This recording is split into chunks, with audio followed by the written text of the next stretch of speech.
Hello, good evening and welcome to the LFC Daytrippers. I'm Gav and with me this evening is Keith. Sean, he's on a night off, which I don't know, he deserves it.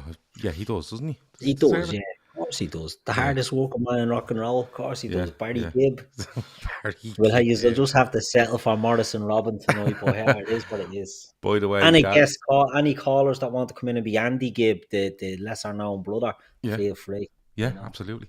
What was I going to say to you? Can't remember now. Oh yeah, the artwork this week is of course the Bee Gees, but we have two belters coming up in the next 2 weeks. I've shown them to Keith and Shawnee. Yeah, they're in bits laughing at them. They're courtesy of Ray Brady as always, and you'll see them next week. I've shown them to Emma. Man's as a well. Genius.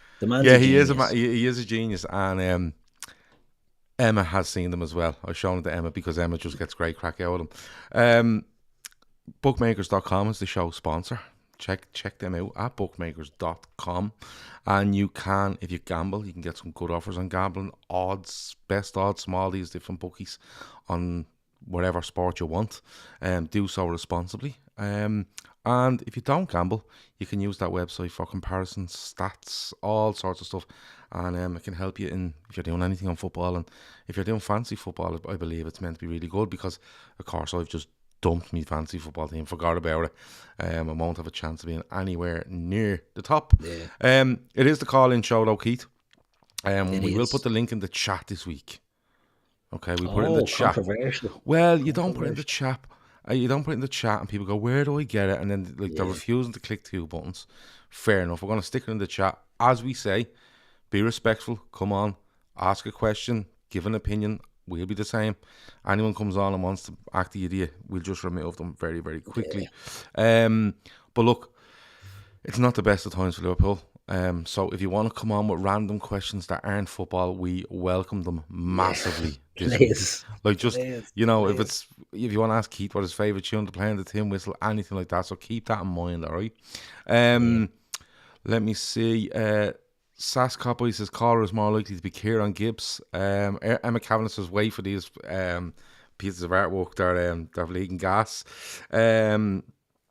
P-Max says imagine if they bought Soicedo and Enzo 2 years ago for 15 million combined, but they are too dumb. Look. No. Listen. I know. I kind of get where you're coming from, because there's I do get where he's coming from to a point, because there is players floating around at the moment, and a fair few of them, where you go, fucking hell, they've done that again, or this team, Benfica do it all the time. Yeah. Brighton are showing a bit of form for this, and the only thing I would say with that is, if we sign a player at 18, 19 years of age, and we sign him for a certain amount, the first thing you'd hear from the fan base is, what are we doing with that? Why didn't we put that 10 million to somebody else? And I kind of get it. PMAX says take a risk. Yeah, I completely not to get that. They've taken a risk on Carvalho. Yeah. They've taken a risk on Elliott. They've taken a risk on Ramsey. They're the three players. Yeah. And, they're the players we've chosen. And, maybe they probably could look at South America a bit more. And I know Keith would absolutely be all put it this way, right? Look for Alan Varela, right? Alan Varela is a central midfielder that plays for Boca Juniors. You'll get him for 15 million, I think, his buyout clause, euros or dollars or something like that. And Alan Varela is going to be the next big midfield player to come through Argentina. I'd seen him linked with Benfica to replace Enzo Fernandez. I don't think he went in the end. But if Liverpool brought him in for 10 million, people would be like, why are we bringing him in for 10 million? Because he wouldn't play. He has to develop. He has to learn. Soicedo had to learn to play. Now, I think he's brilliant. I love Soicedo. I think he's one of the best midfield talents in the world. But if we'd have bought him in for 4 million, people would be like, the fuck is this? So they have to go and develop somewhere. And that's the balancing act, you know what I mean? Is it a mix, though? Is it a mix between having to develop somewhere and the football world just gone mad? Yeah. Chelsea are let's be honest about it. Benfica put that buyout clause of 20 million euros in, thinking no one will ever go near it. You know, it's just protecting them in some way. But what? How long has he had Benfica? A year. He only signed for them last year. 10 million. Year. 10 You know million what I mean? euros or something. A They year. went for So last season. it's one of those. Oh, we have a caller. Oh. Here we go. Gar. Let me see. Guest. Here we go. There's Gar. Ah, it's Gar. How are you, Gar? Hi, Gar. How's it going? Good. Good. Well, I'm looking behind you there. Do you still hold CDs and DVDs and stuff? Yeah, I've quite a collection of heavy metal and black metal and death metal and all sorts of all the best music. You know. Give us a song. Sing a song. Any Chris Christopherson? No. No, I've got. I might have a few suggestions for Keith now for the old playlist for the golf day. You never know. Well, there you go. Ooh. Yeah, why not? Oh, of course.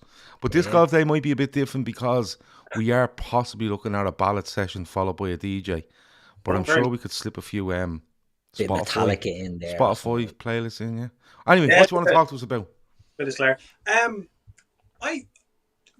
All the talk is of, well, I suppose a lot of the talk is of people thinking that we're probably getting Bellingham in the summer. What if the unbelievable happens and we don't get him? Is there still going to be the money to spend, and who do you spend it on? A lot of people feel that Liverpool will look very foolish if they don't sign Jude Bellingham. Mainly because we've been the most linked with him. I think it's, and I always forget his name. Who's the German journalist that went big on Bellingham just after the World Cup? Platten. No. Fark, is it? No. Christian Falk. Falk, is it? So he goes quite big on it, and he doesn't do it, you know, by writing an article or throwing a mystic tweet out. He goes on to shows. The Anfield Rap, I think, was one of them. And he's basically telling you, like, Liverpool are absolutely all over this. You know, there's no doubt about it. And that's following on from, it might have been just before or after the World Cup, but in between that guy, you had, of course, Henderson and Trent being, like, literally, he was their shadow throughout the World Cup. And they may look a bit foolish if they don't sign Jude Bellingham. I believe that if Jude Bellingham is going to Liverpool, it's already decided. That's my belief. That's my belief. Agree. If he's going to Liverpool, City, whoever, I think it's already decided. I think Jude Bellingham plans his future in a way that, for me, he's probably started to plan it since last August. But your question was if they don't sign Jude Bellingham. There is value. There's value in the Premier League.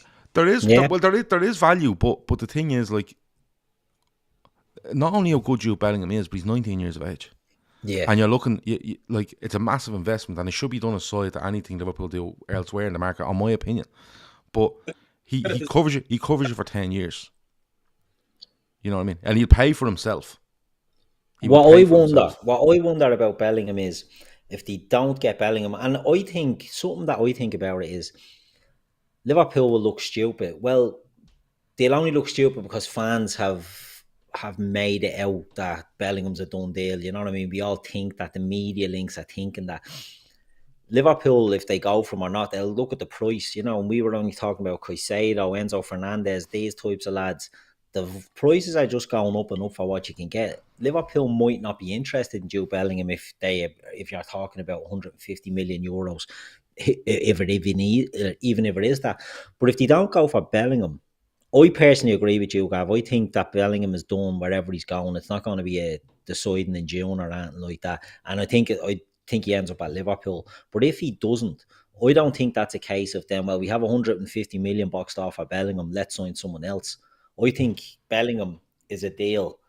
And if that doesn't happen, they're just going to look at cheaper alternatives. I think you'd look at two players for 30 million rather than spending that whole thing. I think that money, if it is there and it is a goer, I think that's a money for Bellingham and Bellingham alone. And if Bellingham doesn't work, Klopp isn't getting that money for someone else. That's just my opinion on it. I think they'd buy cheaper players. I think they'd go for Matthias Nunes and someone else, and for a combined fee of 70 million, and that's what I think they'll do with the midfield. But do you not think that the need is there, certainly now in the summer, that they're going to have to bring in 2, maybe 3? You know, there's a lot of players in that team. Yeah, okay, some are having a bad season and they might turn it around. There's players that are going to be leaving at the end of the season. there's a lot of business to be done outside of one player. Well, I think if you look at where Liverpool's squad stands at the minute, and I haven't read a lot into this, Gar, because I'm busy doing other things, right? I get a second and third hand as to how our squad stands. Currently, I think we've filled our quota for non-grown, homegrown players, and we're one short of a homegrown quota, which means we can only name a 24-man official squad, but you can use players then under 21 as many times as you like, right? What I would see is that if Bellingham comes in and Keita goes, that basically, one swaps for the other, because Bellingham doesn't count as a homegrown player for another season. All right. So then if Ox and Milner leave, you have to get Milner two homegrown players in, and that's where you have to start looking in England. That's where you have to start looking at Mason Mount, Jacob Ramsey. You know what I mean? Like we could. Ramsey, I'd go for. But we couldn't, like, if people said, Bellingham and Saicedo and Enzo Fernandez, isn't it? We couldn't do that. With the squad as it is, we cannot do that. You know what I mean? So, to answer your question, after we've been very long-winded, I think they have to go for Bellingham. If they don't get him, I agree with Keith. I think that's going to be a case of that's there for Bellingham, but if it doesn't happen, we're just going to go down the route of a transfer window. And this was an outlier over here on its own. And they have to look English-based. I think Mason Mount and Conor Gallagher at Chelsea are there for the taking.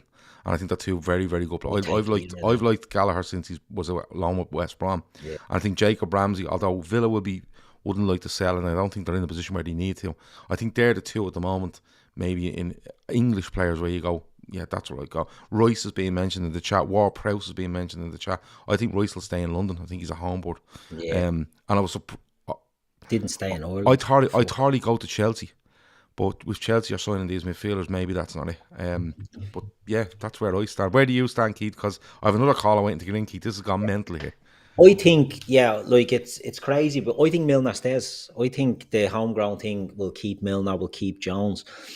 I think Liverpool, there was an excellent article by Paul Tompkins, if anyone reads Paul Tompkins stuff, and he was bigging up Tyler Morton coming back, and I forgot all about Tyler Morton. And he could be brought back in. So maybe Liverpool are looking at two midfielders in the summer, Tyler Morton, Stefan Bajcetic being part of the squad. And people don't want to hear that.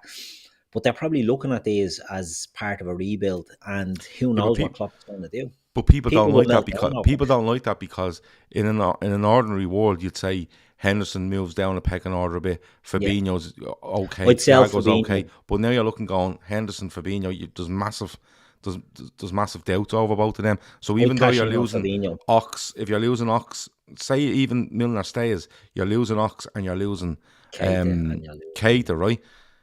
You can't have two people doing the Milner role. If you Henderson and Milner can't do it together, where they play an X amount of games. You need more players. And I like Morton. I like Clarkson, isn't it? Is it Clark? What's his Aberdeen? Yeah, and Bajcetic, I like them all, but for me, it's just a huge job. It's a huge job, and I'll keep saying it. They walked themselves into this, and they left themselves so short of wiggle room, even in January. It was weird because realistically, all you could do in January was a homegrown player, and that's why I thought Mount or Gallagher you might have seen a bit of movement on. But it hasn't happened. I'm thinking it's only going to be two. Like, I was under the impression that we need four. I think we're only going to do two midfielders in the summer. Genuinely, I think we're only going to do two. And I think you'll use them youngsters to come back in. And people will go mad about that. But it's like if we'd have signed Caicedo for $4.5 million again. You know what I mean? People would go mad. So who knows? But the more I'm seeing and thinking about it, I think they'll only do two. Because I think if they had three in mind, they'd have brought one forward, and he didn't. And he didn't go for Caicedo when bids were flying in, so I don't think he's on their list of players either. So it'd be interesting to see. I will. Right, Garrett, we have to let you go because there's people queuing up. Shawnee Lawson being one of them, but Shawnee is not next on. Bertie is. So we're going to let Garrett go, and we're going to bring in Bertie. Cheers, Garrett. Take it easy, Garrett. Now, Bertie, jeez, it's all happening here, Keith. It's all go. It's all go. Bertie. All right, Bertie. How are you, my man? It'll be interesting to see. No, he has his volume up, so he's 10 seconds behind. This is like the Chris Bertie phone show. How are you? Bertie, what's going on? All right. Yeah, good. How are you? Yeah, I have it on the telly. I don't know what the fucking story is. You know?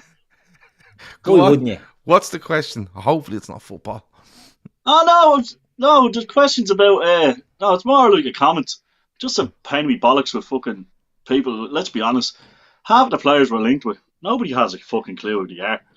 And they're going rasher because they've lost these players. And it's like, nobody knows who they are. Why even a fucking clue who they are?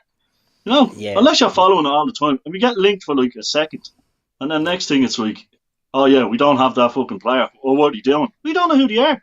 So there's a lot of people on Twitter like fucking. Do you have a clue what they're talking about? Like I haven't a clue what I'm talking about. I'm following them all my life without having a clue. Yeah. So would you be of the opinion that whatever happens, happens? Yeah. Yeah, you'll just show up in August and go, oh look at all these new players, and then you'll have to read up about them.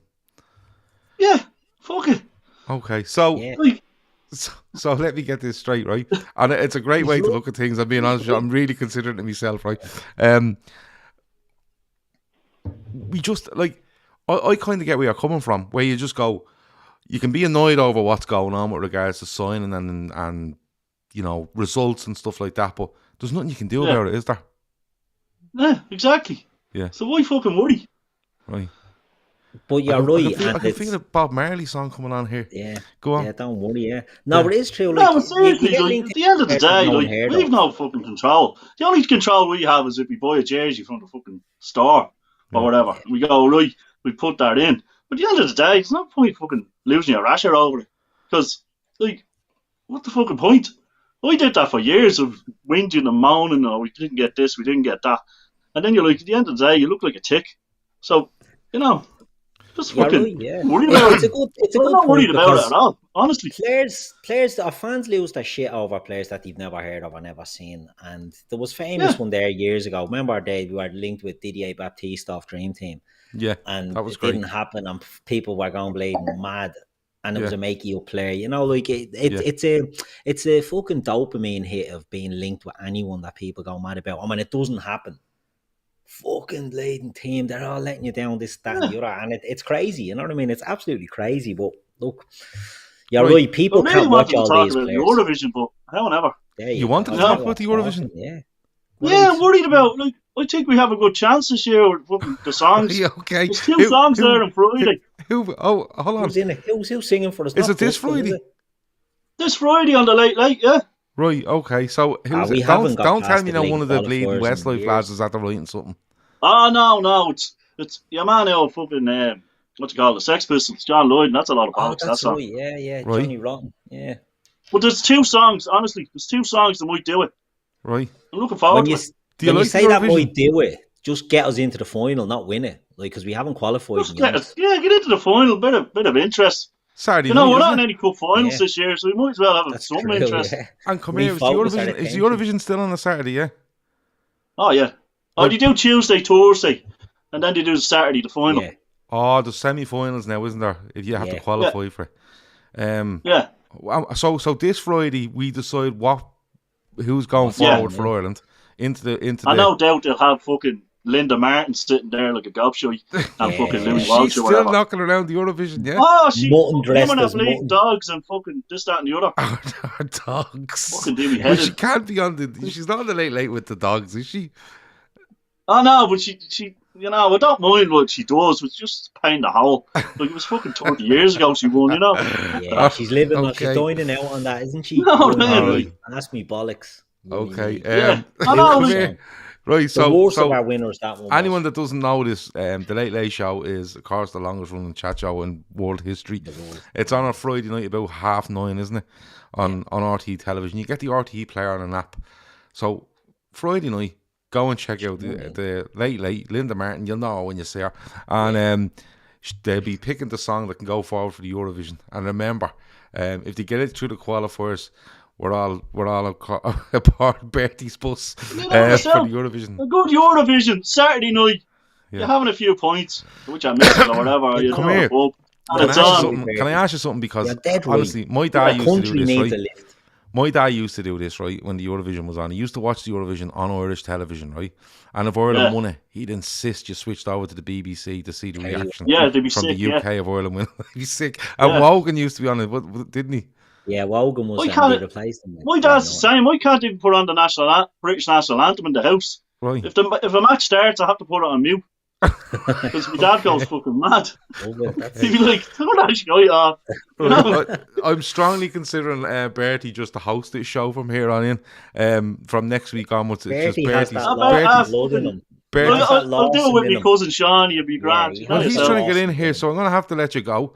But thanks a million for the question about the football, but even more so about the Eurovision. I'm worried about Eurovision. I want to get back. Can't be having Sweden beating us. We need to take that title back, bring it home, as they say. Yeah. I hope if they win it, I hope there's a parade down O'Connell Street. Open top. Yeah, we can sing "It's Coming Home." Fuck them. You know, right, okay. Bring it home. Come on, Linda. Bring it home. Go on, Bertie. In the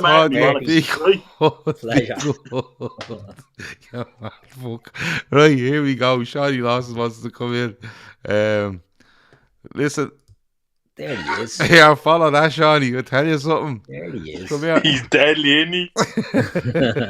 That, of course, Bertie is Sean. He's your cousin, isn't he? Yeah, he's literally me. I don't even know whether any of your cousins watch this, but he's the best cousin in the world. and you know what my family's like. I've about 50 of them. Yeah. Paddy Lawson vibes off him, alright. There's Paddy Lawson. He looks at Albert is Albert is a legend. You know what? I'm actually gonna talk him into coming on. I've been doing it for a while. He was at my party. You met him. Yeah, it's probably there was a few sharp. Yeah, we had a few on us that time because we were singing in a pub. What were we singing? Gareth Brooks. We were singing those of him. He was. I'm fucking delighted he rang in because you were like Bertie. I was like, that's fucking Albert. Yeah, Bertie votes. Yeah. So anyway, that's good. Shawnee, have you got a question for us? Yeah. Go on. Now, please don't be football. What's your favourite humming noise? Oh. I don't know if we can tell this story. You look at, can we? No, I don't think you can. No, I don't think we can. But all I'll say to you is, right, as most people will know that watch this channel, me and Shawnee will be on Xbox most nights. After I finish work and stuff, I go on to Xbox for an hour, play FIFA or Call of Duty just to unwind. And there's a group of us in there. And when I say something come up in that the other night where a person appeared in our party, right, our chat party, and he arrived in and he was asked the question, what is your favourite humming noise, right? I'm not going to tell you what his reply was, and I'm not going to tell you what the reply to his reply was, but when I say, right, there was 5 of us, I think, in the chat at the time, and when I say none of us said a word after this comment for about 15 minutes. There was lads nearly getting sick, right, with laughter. And honest to God, I would tell you the story, but I can't because I just can't. And I came down the stairs for the morning, laughing coming down the stairs. And my wife said to me, I don't know what you were doing last night, but I was listening to a podcast upstairs and I had to hurry my phone up to the maximum in the bedroom.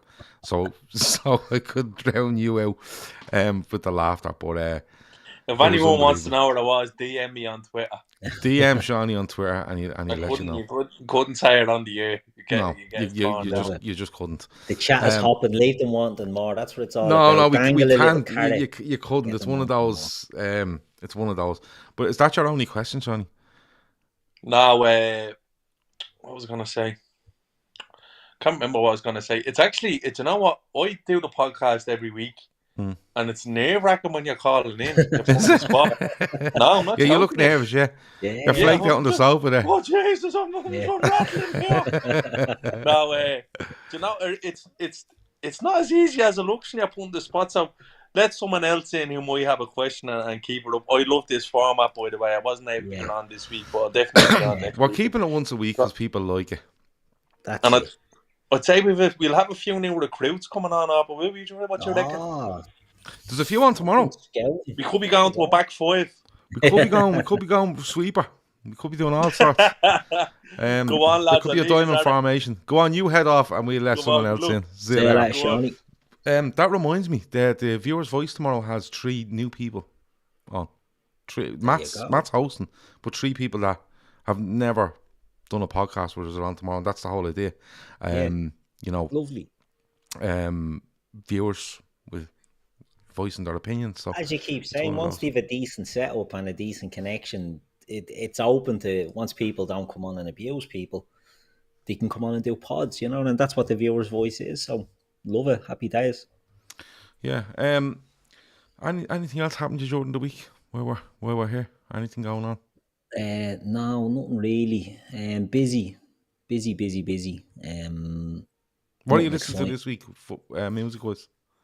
This week I'm listening to a lot of 90s rock music. Well, do you know what's funny? I'm listening to a lot of BJs since we got that BJs Right. picture done. So that sort of influences it. So yeah, I got a bit of the BJs, a lot of Foo Fighters and a lot of Metallica. That's where I'm at the moment. But you know, I switch and chop and change all the time. But yeah, a bit of, what else am I listening to? Yeah, Foo Fighters. I love all that sort of, not heavy like Gar was into the black metal. I've stopped listening to music during the day. I'm just on podcasts all the time. I'm the opposite. I was podcasts all the time, and now I've gone back to music. I just think, yeah. Like I genuinely walk around with an AirPod in my ear all day. Like from the time I got up, even dropping the kids to school, it's in my ear. And as soon as the kids are gone to school, it's bang, the podcast is on, and it could be football, it's crime, true You crime listen to yourself? I'm just there's just so much good stuff out there at the moment. So that's what I'm doing. Sorry, we have another caller. Sagun, has he been on before? Sagun was on before, yeah. Okay, Sagun was on. let's get a question from Sagun. Let's see. Guess 2. Sagun. There he is. How are you, Hi. Sagun? How are you, man? What's your question? Okay, my question is, if let's assume that we have a transfer budget of 200 million, which Okay. I doubt. That's a big presumption. In summer, do you think we should go for, based on what Liverpool needs? Do you think we should use 100 million for Jude? I don't believe we should do that. I don't think that would be the best for us. But I just want to find your opinion about that. 200 million. Okay. So we have a war chest. Yeah, so let's go off the basis that we get nothing for Ox, nothing for Milner if he goes, and nothing for Keita, right? So incomings is going to be very small. So 200 million to try fix this squad.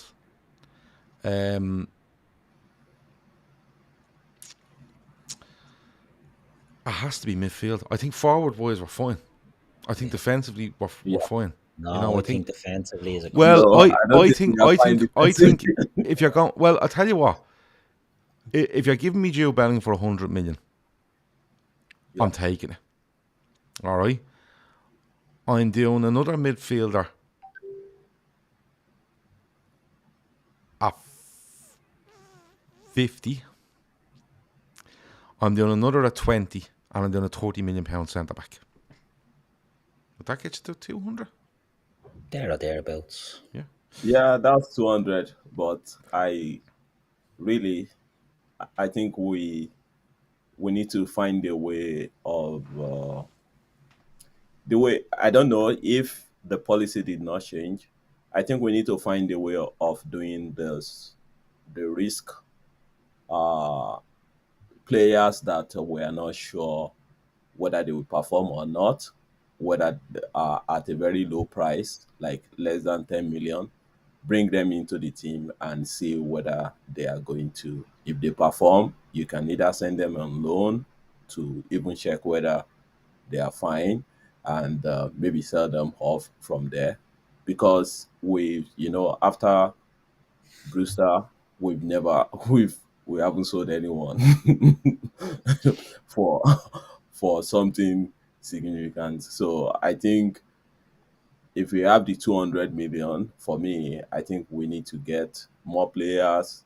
Some of them we might probably leave them to be on loan, because I'm just looking at yesterday. I saw the list of what Brighton has done: 4 million, 3.5 million, and they are selling these guys. Even if you are selling them for 30 million, is a lot of money at this point. So that's what I'm I'm thinking. I know, yeah, there's the we are more particular about what is happening on the feed, but at the end of the day, of this feed finances, we creep back to the on the feed, which is currently what we are going through. I I tell you what, and people are saying in the chat, Jude will be more likely to go over about 120 million. So I think you're down to 3 players. I think you're looking at, if Bellingham's 120, and we're not going off the thing that he's done to the side, and you have more money. I'm still doing a midfielder at about 50 million quid, and I'm doing a centre back at 30. Who they are, I don't know, but at 50 million quid, you're probably like we've spoken about them. The likes of Kone, Thuram. There's loads of them out there that go for less than that. You know what I mean? And you could go centre back because you're starting to get doubts over nearly all the centre backs now. John O threw a good name in there, and Ndicka. Yeah, Ndicka is free, isn't he? He's a free. You know, and that could be something that he might look to do. Linked with a lot of clubs, and he is a good player. He could be one to watch, you know, and maybe Liverpool need to get smart again. Where the way I see it, I personally, I'd sell Joe Gomez and I'd sell Fabinho, and I'd try and get, if you got, I don't know, 60 million for the two of them, who knows? I think that would be good, but then I think you'd need to be, I'd say Bellingham +1, and I think it'll be Matthias Nunes. But if I'm selling Fabinho, I'm looking for a defensive midfielder as well. And if you're getting Dick on a free, I just think Liverpool need to go back to being smart. I love Enzo Fernandez and I love Moise Caicedo, two of my favourite young players in the world. But I wouldn't want Liverpool to spend 180 million, 190 million on the two of them, because it's too risky. And Liverpool need to get away from the risk. Yeah, I know what you're saying. We can't. We should take more risks, but we can't write off as much as other clubs simply because of the way we're run. Yeah. You know, Chelsea could genuinely get Enzo Fernandez, and in 2 years' time we're going, what the fuck have they done there? And they just go, sell him for 40. And look at Kai Havertz, 90 million they paid for Kai Havertz. Yeah, I know. I actually think that Enzo Fernandez will probably... he might be a good player at the end of the day, but I'm thinking that the pressure on him in Chelsea may be too much, and not really perform. As in, very true. Yeah. No, but like we kind of scoffed when you said 200 million there, but like you're probably going to have to go close to that in the summer, and that's not people saying, you know, we have to spend 200 million just to say we've spent 200 to fix certain things in this squad. It might be 3 players that you need, and you go, that squad is refreshed. But the prices where they're at the moment, 200 million feels like it's 3 players. Like, genuinely feels like it's 3 players. At a push, you know, unless, like Keith said, you start getting clever again and you do like a Thuram for 30 million euros, or you do a centre back for 40 million euros, and you go, you know what, they're perfect. And then you look at, you know, if you want to replace a Fabinho or you want to replace players leaving, but we'll have to wait and see. Anyway, Sugan, we're going to have to let you go because there's another caller looking to get in. This is flying. Take care. Thanks a million, mate. Cheers. Yeah, bye. Bye-bye. He's a good caller. Yeah, he is always good. Yeah, I like Sagoon. He's a good egg. Kev O'Sullivan showing you'd get 30 million for Kelleher as well. I forgot about Kelleher as another one that'll go. I don't think you'll get 30 for him, to be honest, but I think you'll get decent wedge. So I think we might have to be a bit more, not ruthless, but genuinely, I think Fabinho, I'm really, really worried about him. I don't think he'll come back, so I would sell him. And if you can sell, Gomez being English will always attract a decent fee, I'd imagine. Yeah, and you throw Kelleher in, you might be able to scrape up about 80 million. I know, but then you're you see, my worry over the goalkeeper thing is if you sell Kelleher, Alisson has this thing where he'll go missing for 4 or 5 games a season, and where Liverpool are in the levels we play at, not this season, but levels we played at other seasons, you have to be on it every game. You know, and you bring in a backup goalkeeper just to clear up something so you can do something in midfield. It feels a bit too risky to me, and I know we want to take more risks, but genuinely, like, if we they do rate him, but the thing is, right, we haven't seen him playing 2 games in a row for Liverpool. We haven't seen him play 1 game competitively for Liverpool. And the problem is, and I said this about Kelleher the other day, people are going, you know, oh, would you sell Alisson and keep Kelleher? We haven't seen Kelleher do a run of 10, 12 games at Liverpool. And be in a title race or be in, you know, it's one of those. And I just think I'm a bit wary of the selling of Kelleher, but I understand if he wanted to go because he wants more time. I think if you're selling Kelleher, I think you probably do need to bring in an experienced English or homegrown keeper to replace him. I wouldn't be extending Adrian or anything like that. And I know he's at United now. Jack Butland is the type. Tom Heaton was at United. They've loads of these English backup keepers.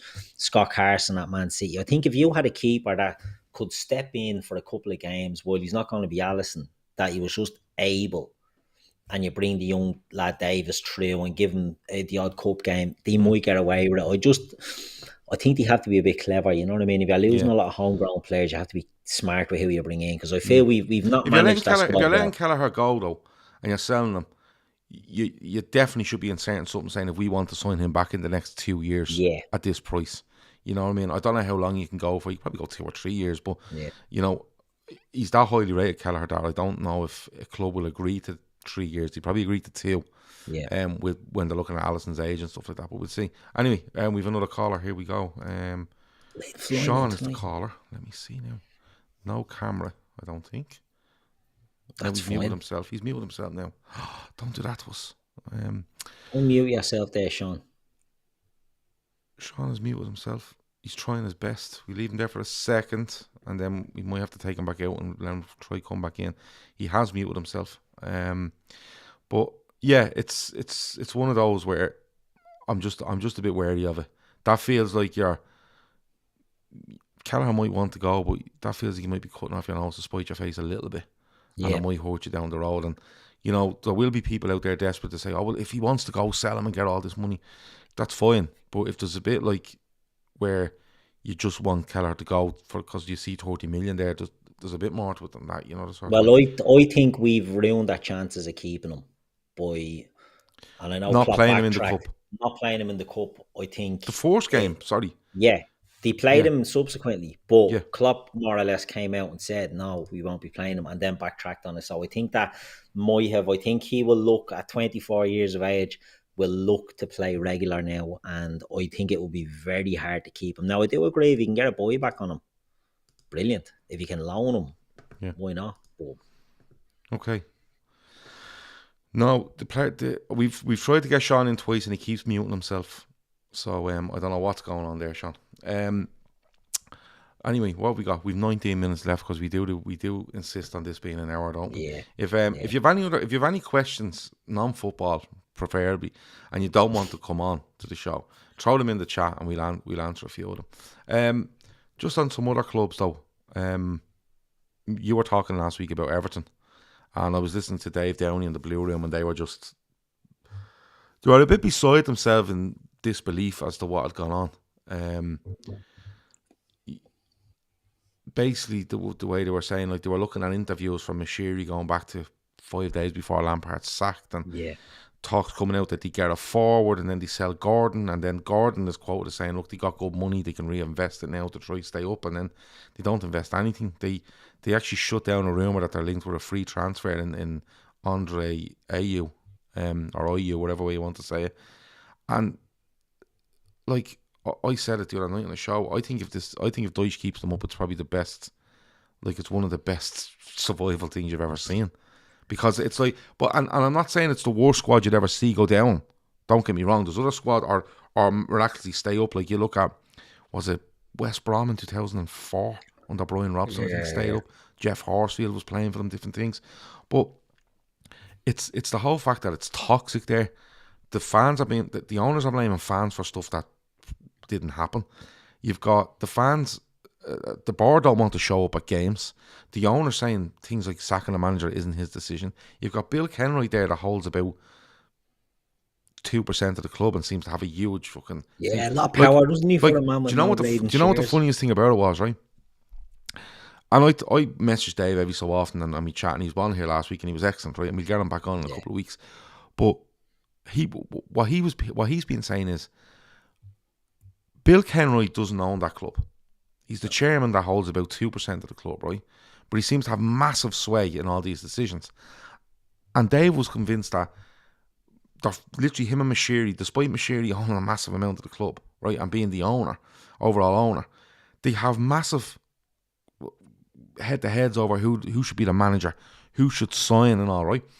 And there's a statement made by Bill Kenroy, right, on Sean Dyche's appointment. And at the end of it, he goes on about this and that and that. And do you know what he says at the end of it? And when he said this, I couldn't believe it, but apparently it's true. He wrote his last line of the statement, and Mr. Mashiri agrees with me. As if, like, this has all happened, I've decided, but Farhad Mashiri is absolutely fine with it. The money man agrees. You know, it's crazy. The only thing I'd say about Everton, the only thing is their squad is underachieving. A manager like Dyche, I think, will have them playing much better with much more fight, much more heart than Lampard. Lampard's a con man. He was a con man at Chelsea. He was even a con man at Derby. You know what I mean? He's a manager that he lives off his reputation and his name as a player and not as a coach. Whereas I think Dyche will go in there and it'll be pig ugly. And the likes of Tarkowski, Dwight McNeil, who we had at Burnley, will be all over it. They'll be players they lean on heavily, but they haven't got a forward, in my opinion, worth a shy. And Calvert-Lewin is woeful and he could be injured. And anyway, that's their worry, is that if they don't get someone to score the goals, they might struggle. But I can see a transformation in Everton that I think I can see them if they keep Calvert-Lewin fit, where they'll walk like dogs, right? And they'll have Mopé walking like that, and they'll have Calvert-Lewin walking like that, and they'll get as many balls in the box for him as they can. That'll be it. And he'll have them drilled on attacking and defensive set pieces, like within an inch of their lives. And that's where he'll try to get out of them. But the problem he has is that that's all well and good, right? But if Everton go a goal down from here on in, that crowd turns on them like that, right? And they'll forget. Like, put it this way, they could be really in a game against Arsenal at the weekend. Solid, you know, and a bit of, you know, absolutely boring the fucking arse off Arsenal, right? And getting the odd chance we're here and there, and it's all long ball and it's the percentages into the corner, and everyone's kind of going, well, we're doing really well here, and Arsenal score with 15 to go. And I genuinely believe that the fans at Goodison would be like, no, you can't keep playing like that. You have to go and, you know, fucking change football in the next 15 minutes. And that's where he has the problem. And yeah, Lampard is not any tactical genius. I don't think he's a great motivational person. You know, like Seamus Coleman is a great servant for Everton. But I thought Lampard patronising them when they stayed against Palace, going, this fella is one of the best fellas I've ever met in football. And I'm kind of going, you know the fella fucking 3 months, like, don't patronise him. Yeah. Do you know what I mean? And but I think they're in massive trouble. Sean P. Casey, and the Road M pod, which is Dom, he was on last night, he was really good. He said they delayed Dyche because he knew they couldn't afford to bring anyone in. Yeah, I think you're bang on. And the Blue Room said the same. Yeah. Sean P. Casey asked very simply, do you have an air fryer? I have an air fryer, but it's on its last legs. Yeah. That's because you keep trying to make cake in it. I haven't made a cake in it because I don't trust it. You can't make cake. You can. Of course you can. Can't. 100% you can. But I'm going to be buying... You can't fry a cake. The story is, I have a Philips air fryer at the moment. Right. It's literally hanging together. It's in bits. So I'm going to look for a new one, and I am going to look for a cake, the ability to bake a cake in it. So... watch this space. But air fryers, if you get an air fryer and bake a cake in it, I will go to your house and eat it and live stream it with you. Yeah, no, but I could make one now. You just put your parts. Do you know what I put in? Do you know what I put in the oven in the air fryer for the first time? I just love throwing sausages in it, right? Yeah, chicken nuggets, chicken goujons, anything for the kids. Fuck it in there, right? I actually threw like a roast chicken in it the other day. Yeah. Came out fucking amazing, I have to say. Yeah. Don't have to turn it, just leave it there. Unbelievable. So there we go. Yeah, we do have air fryers and they are amazing. Big advocates of air fryers around here. Paul I was going to bring that one up. Paul Vershegi, is it? Vershegi, I'm going to say. Anyway, that name reminds me a bit of the guy that scored the hat-trick for Woking against West Brom in the 91 FA Cup or 91 Tim Bazzaglio. I don't know why. Right, lads, best point of Guinness you've had. Mine's is Martins and Finglas. Never drank a Martins and Finglas. Played snooker in the classic beside it though. It's the Gravediggers. Yeah. It'd have to be the Gravediggers. Gravediggers, wouldn't it? It is the Because I think he Gravediggers. says further down. Right. But trust me on this, go to Martin's if you get a chance. Was in Kavanagh's last week. Okay. The the best point of Gravediggers. Guinness I've ever had is the Gravediggers out the back of Glasnevin Cemetery. Yeah. It's phenomenal, to be quite honest. It's a mad pub. It's in the back of a little housing estate. Yeah. In the backs onto the cemetery. And I was in there a couple of years ago, and a blatant double-decker bus of a stag party showed up. Yeah. And all these lads got out just to go, because every tour guide and that'll, if you say, where's the best point of Guinness, they bring it to the Gravediggers. The Gravediggers is the business. And I'm not a big Guinness drinker. I'm only new to the game. Yeah. You know yourself. Stephen Lennon says the old foggy Jew. I have to say, Ryan's on Camden Street has a phenomenal point of Guinness. We were in there a couple of weeks ago, and we both had a point of Guinness. And then the next round, we moved on to Heineken. Yeah. And the barman was all upset looking. And we just said, lads? This could be long. This could get too heavy. We go on to Heineken. But no, it's good. Red Steve asked the question. We might get one caller in before we finish. Gav Keith, what club do you want to see in the Premier League? Can be one that's disappeared for a while or one that's not been in it. Coventry. I like Coventry. Like Coventry, I don't know why. I liked when Portsmouth were in it. Portsmouth. See, I don't like Harry Redknapp, and I never did like Harry Redknapp, so I have a bit of a thing against Derby County, Portsmouth. I don't mind. Yeah, Derby. They've had a few shots at it, haven't they? Yeah. Who else? Is there any... Like, do you remember when Luton Town were very close to coming up, and I just wanted Luton Town to come up so they could bring people down to Kenilworth Road and convince them it was a Premier League stadium. Yeah, because you still have a plastic pitch. You walk through somebody's back garden literally to get into the fucking main stand. It's mental. Yeah, Luton was mad. I remember in the 80s, and you'd be watching like St. Greavesy or whatever on a Saturday morning, and they'd show all the highlights, and you'd see Luton, and it was a plastic pitch. Players hated going and playing on it. The ball would bounce, it'd go fucking 20 feet in the air. Loved it, great stuff.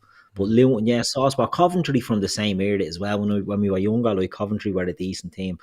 I liked the sky blue gear that they had. Coventry. Yeah, I'd go with Coventry. And after that, I don't really be bothered. What about the old school Premier League teams that haven't been heard of, like Sheffield Wednesday, and stuff like that? Sheffield, even older, Swindon and fucking Notts County and all, and they're not even in the league anymore. But... I don't really think about it, but Derby County probably. Who would you like, Steve? You tell us what team you'd like to see. Yeah, he should do. There's loads of names coming in for the pubs. Laszlo says the Stag's Head on Dame Lane used to be proper back in the day. Yeah, I was in there. Let me see. Bills are beside Vicar Street. Tom Kennedy's, I think, a lovely point. Yeah, it is a good point. Again, if you're up that neck of the woods, a lot of the Bills was up around like Thomas Street and all, it'd be decent, wouldn't they? Like it's a good. Tom Kennedy's is a good pub. What was your favourite TV program growing up? Favorite TV. So when I was a kid, like I used to love TJ Hooker, Dempsey, and Makepeace. You know, all these sort of cop things. I used to love all them. Used to love all them. But when you're younger, you're just looking at cartoons and all. So if we want to go back to that, I used to love Mask. Do you remember Mask? I remember the film Mask. No, not the... No. What Mask? The one with Rocky Dennis in it? No. With Cher? No. Who wasn't Jim Carrey in The Mask? Oh, he was in The Mask, yeah. No, sorry. What you were there in there. Yeah. So, no, this was Mask. It was like a cartoon and these cars, and they turn into planes and all. Do you never see Mask? Does anyone in the chat remember Mask? Dukes of Hazzard. I love the Dukes of Hazzard. The A-Team, the A-Team. Saturday was deadly. Do you remember on Saturdays it used to be Dukes of Hazzard, the A-Team, Highway to Heaven. Oh yeah. Do you remember Highway to Heaven? Landon. Yeah, I do. Yeah, and then, do you know what? And I was only thinking about this the other day, and anyone that's watching now or listening afterwards, right? There used to be a show on a Saturday morning, and I was in Ireland watching it, but it was like an American sketch show. So it jumped from different things all the time. But there was one kind of sketch in it where it was like this diner, but the place was manky dirty. And your man that was serving was a chef, the chef there that was doing the food. and he'd be snotting, and he was manky, and he was giving the food, and they'd be all looking at it like going. And all the same people used to come in all the time, and they'd always look at the food and go, "That's a bit." And I never remember the name of this show, and I know it's a very vague thing. I'll probably have to Google the life out of it to find it. But Sounds like somewhere I've eaten. it's something that maybe someone knows. Mask is getting great feedback in the Blade chat as well. What is? And not Mask, not their Mask or the Rocky Dennis Mask, but Mask Crusaders. The Road End. Dom from the Road End is over in Ireland soon. I see in the Gravediggers. Listen, get into a taxi in Dublin, just say the Gravediggers. Everyone knows the Gravediggers. Ideally, get there in the summer. Lovely summer. Stand outside.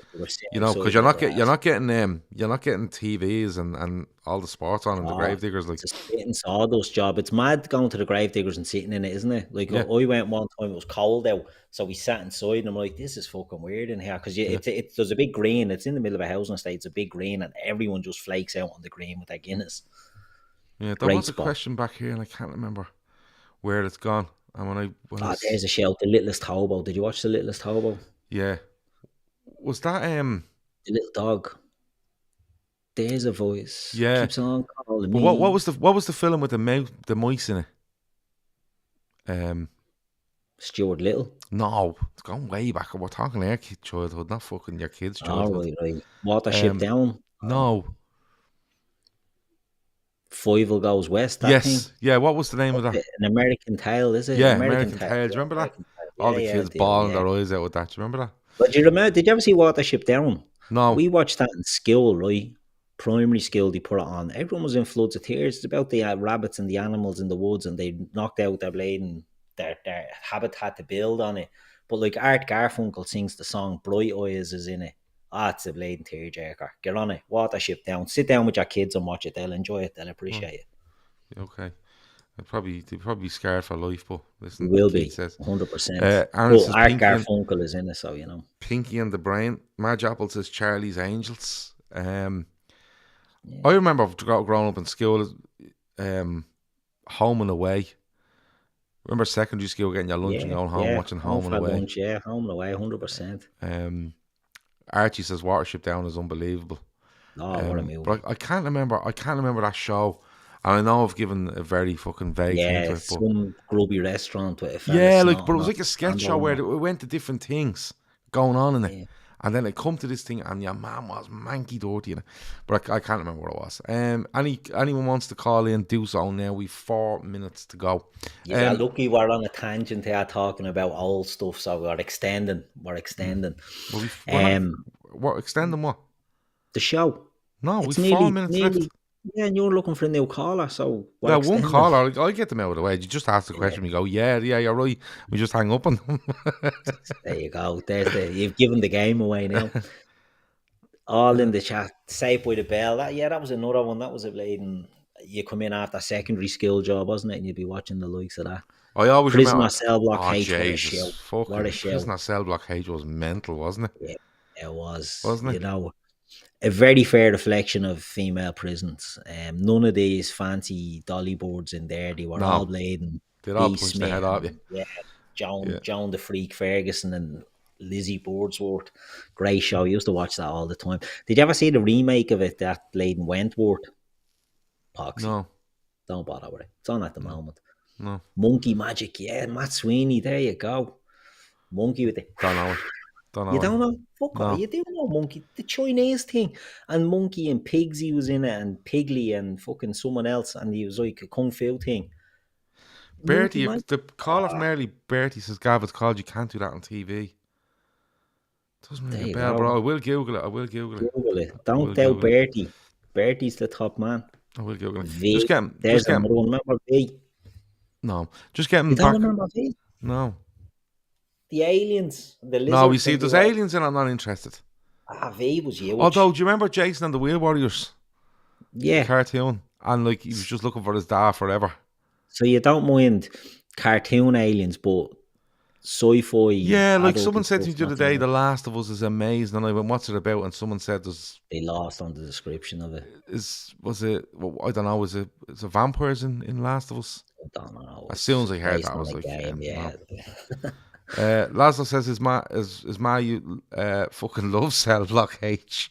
Used to let me stay up and watch it. Same here, 100%. Yeah. Dylan loved the Crystal Maze or Brainiacs. Yeah, Dylan. Yeah, the Crystal Maze was deadly.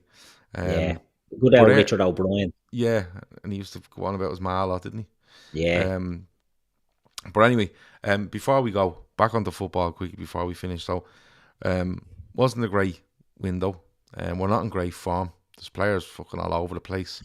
What's your outlook for the rest of the season? Just, and not even what you think Liverpool can go, but how are you going to just deal with the rest of the season? Are you just going to go, what happens, happens, don't get too high, don't get too low? Yeah, I think the club have wrote off the season. I think they're just going to save it all for the trademark big summer ahead. And in the chat earlier, people were saying, oh, well, why didn't they bring midfielders forward for too many? Because we're losing midfielders now. We're literally, lads are out of contract, so there has to be midfield players coming in. I think they're going to write it off. I think they're going to use Bajcetic an awful lot and give him that experience. I'd like to see Ben Doak being given more games, not leaning on him as a starter by any means, but just giving him more games, more game time, and seeing if there's a player there that he can develop. Because if you can bring in Bajcetic and if you bring in Ben Doak and they're good squad options, it saves you millions. It means you don't have to do too much of an upgrade. And I'd like to see the lads given that chance. It's a down season, let's be honest. Can we catch the top four? Every day I hear the new injuries. You know, you lose Kanate and all, and you're like, for fuck's sake, when is it going to end? So I think it could be wrote off and they'll just use it. If they use it to blood in some of the youngsters, I'll be happy with that. But the best thing I've done is come off Twitter. It's you're loving it, aren't you? Oh, didn't know any transfers that happened because I didn't watch Sky Sports yesterday. Yeah. I only heard in work today that Jorginho went to Arsenal and fucking Fernandez went to Chelsea. Didn't follow any of it. Loved it. Great days. We're talking about Saturday afternoons on TV. Do you remember Saturday nights, Unsolved Mystery and Cops? Oh, yeah, I do. Yeah, that was the double whammy, wasn't it? Unsolved Mysteries. What was your man's name? Robert something. Stephen Lennon shouted out for Brookside. Oh, the Krypton Factor. Now, that was amazing. Yeah, Krypton Factor was fucking deadly. Yeah, because they had the beigest man in the world was the host. Yeah, and you'd have a fella that come on and he'd be like, hi, my name's Tom from wherever, right? And he'd be like, he'll be really good at figuring this stuff out. And he'd be like, and it'd be all shapes and all stuff going on. And he'd get it and he'd be really happy with himself. And then he'd go, right, Tom, your next challenge, and he has to run 3 miles across a field while a tank chases him. Do you know what I mean? You're like, you weren't reckoning on this, Tom. But Gladiators on a Saturday night, says Emma Cavendish, show. That's it. You know, your early adolescence, you know what I mean? Robert Stack was the man's name. Robert Stack. That's it, yeah. Quantum Leap, Archie Dillon. Loved Quantum Leap as well. There's loads of stuff. Cops was great, the sketch I'm talking about was called In Living Colour. So it's in living colour or you can't do that on TV. I'm going to check out both of them. Aveda St. Pe, says Sean Casey. Yeah, are they bringing that back? They did. They brought it back a few years ago. No, they're talking about bringing it back. I only seen it. Yeah. Well, they brought it back. They remade it a few years ago. Your man Noel Clark out of Adulthood and Kidulthood was in it. Right. So they remade it there probably about 15 fucking years ago now. But yeah, they definitely did do a remake of it. Yeah. But look, there's some great shows there. Baywatch, everyone watch Baywatch. Yeah, again, Baywatch and Gladiators. Bullseye is a shout from Laszlo as well. What I used to love about Bullseye where like they'd get nowhere near where they were meant to go and go, look, unlucky. And then he'd say things like, now they've won that Bullies tankard and their set of darts and wherever they go. And they've won £14. Fair play to them. And it'll take me the ad break to count it out. And you'd be like, what the fuck's going on here? Big huge notes, look like a newspaper. 1, 2, 3. You are massive. You were 4 sheets of paper. MacGyver, of course, and Rory Fitzgerald said that. Dev Ladd has said that. MacGyver was bleeding brilliant as well. MacGyver was great, yeah. He could do one. Knight Rider. Knight Rider was great. Yeah. Airwolf. Do you remember Noel's House Party? Yeah. Do you remember? And of course, Mr. Blobby from there fucking got a number 1 off that, didn't he? Yeah, didn't he beat like E17 to number 1 year or something like that? Yeah, Christmas number 1, was it? Yeah. Day Another Day or something. I don't know, but Mr. Blobby definitely got number 1 in the early 90s, and I think it was a huge song he beat it to. But Yeah. El Dorado followed by Going for Gold, says Darren Dunbar. There you go. Yeah. Hold on, he yeah. had to be. He's sitting at home during the bleeding day. Yeah, He's watching 100%. El Dorado go. I He's used to go. Darren when I'd be on my school, Darren Dunbar is definitely mitching off skill. Yeah. He's giving the I'd game be away. on my school lunch break, and if I went to my gran lived in the flats where we lived, so some days I'd go home, my ma be over to my gran's and I'd go over, and your lunch break it'd be like, where in the world? I'm not where in the world, Going for Gold and all them shitty things, you know what I mean? Whereas if I was in my own house, it'd be Neighbours or Home and Away. But the difference when I go to me bleeding grants, Henry, Ellie. So many great shows there that we've brought in on this football podcast, but it's not meant to be about football all night, isn't it? No, we can talk about whatever we want on the call-in exactly. show. There might be other call-in shows out there having absolute aneurysms over what's going on. And we've had a little moan, but the biggest thing to come out of it is that Jim Bones walking around with A4 sheets of paper and pretending they're £5 notes. Rubbing the sweat off his head that some poor fucker didn't win a speedboat. And I always remember, was it Peter Kay done the sketch on them? A really funny sketch he done on that show, and it was so real but so funny at the same time. There's one there. Calvin must have only had RT1 on the telly. School around the corner, where in the world in Glenroe on a Sunday night. But in fairness, Calvin, School Around the Corner I thought was on a Saturday. That was Ray Darcy, was it? Did Ray Darcy do the School Around the Corner? No, School Around the Corner was because they had one on they had one up the north as well. Do you remember? That was the hosted one up the north. It was very similar. I can't remember what the one up the Northern Ireland. They had a show. Who was the host? I can't remember who the host of School Around the Corner was. And when people say, I'll be going, oh yeah, of course it was. But School Around the Corner. Where in the world? That was Teresa Lowe, wasn't it? She used to present that. Yeah. Catchphrase. Yeah, Catchphrase was great. It's still on. My young fellow was Jerry Ryan, of course. Yeah, it was Jerry Ryan. Yeah. Cagney and Lacey. There's just so many. I used to love that Hill Street Blues. Peter Kay's Phoenix Nights. If you haven't seen it, watch it. Says Emma Kavanagh. I couldn't endorse that more. And you know who should watch that? Our Canadian friend Matt should watch Phoenix Nights. Because he might know what's going on, but it's extremely funny. Right, can we get out of here? It's 5 minutes. It's 5 past. Of course we can. Of course we can. We've done a lot of early callers, early doors, good chat, and then we finished it off with a bit of TV. We're still going. I love it. We can go for hours. Give us an E, please, Bob. Yeah, go ahead. Sorry, if any of us have ever watched The Royal Family, right? Ricky Tomlinson, not the Windsors. No, not the Royal Family. But the Royal Family sitcom is fucking amazing. Right, Caroline Aherne, she's passed away recently in the last couple of years from cancer, but it's a genius TV show. 3 series they made a couple of specials off the back of it, and it's so fucking good. But if you've watched it and you haven't watched Early Doors, right? Is it Early Doors, isn't it? Yeah. And Craig Cash writes it, and it's based in a pub. It's meant to be a pub in Manchester or Stockport, and I think they only made 2 series of it. And that again is just so fucking good. They have it on the BBC Player at the moment, but if you have IPTV or anything like that, you'll find it. Go and watch Early Doors. If you haven't watched The Royal Family, it's an absolute sin. And there too, I'd recommend. Just not from just today, from going back a little bit. Yeah. And of course the usual ones, Sopranos and The Wire and stuff like that. But honestly, the Royal, like Matt from Canada should be watching The Royal Family, Early Doors. And what was the other one? Phoenix Nights. And he's just finished. Fill up on your English sitcoms. Yeah. And he's northern sitcoms you'll be doing well. And he's absolutely sorted for a long, long time. Right. That's been it. Really enjoyed it. Thanks to all the guests. Can you remember all the guest names?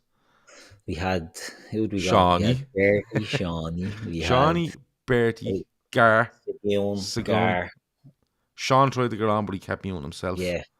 Was that it? Did we forget? That was it. 4, 3.5. Because Sean, he's more. Although we did say he found it daunting being a caller, but yeah, good.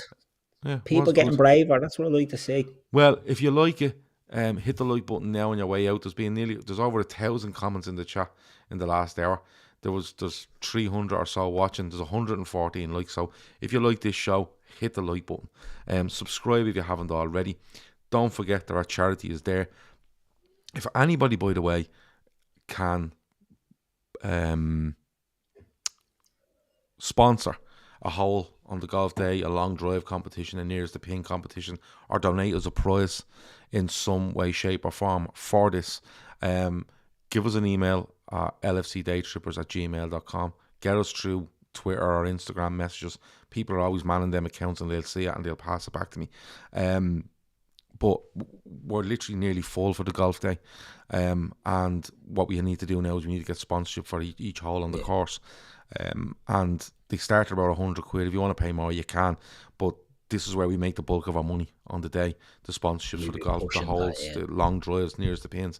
And then, of course, if you supply a prize, we're going to get them all together. We're going to do a massive raffle that night. And people really, really do be generous with the prizes they give and the amount of money they spend on tickets. And that bumps everything up again. So, just throwing it out there, whether you're watching now and you can think of something, or you're listening 100%. Afterwards, you can get in contact with us, find a way to do it. We will definitely get back to you, because any of the lads that run the Twitter or the Instagram or the Facebook or whatever it might be have all been told now to keep an eye out for anything like this, because we don't want to miss anyone or miss a chance of getting a sponsorship or a prize that can help us get close to this 20 grand. Exactly. If you just want to donate, the link is in the description. If you can't donate, fine, just take the link, send it amongst your family, friends, colleagues. You know how it goes. If you can't make the golf, make the afters. Great night last year, says Emma. Yeah, you can do that.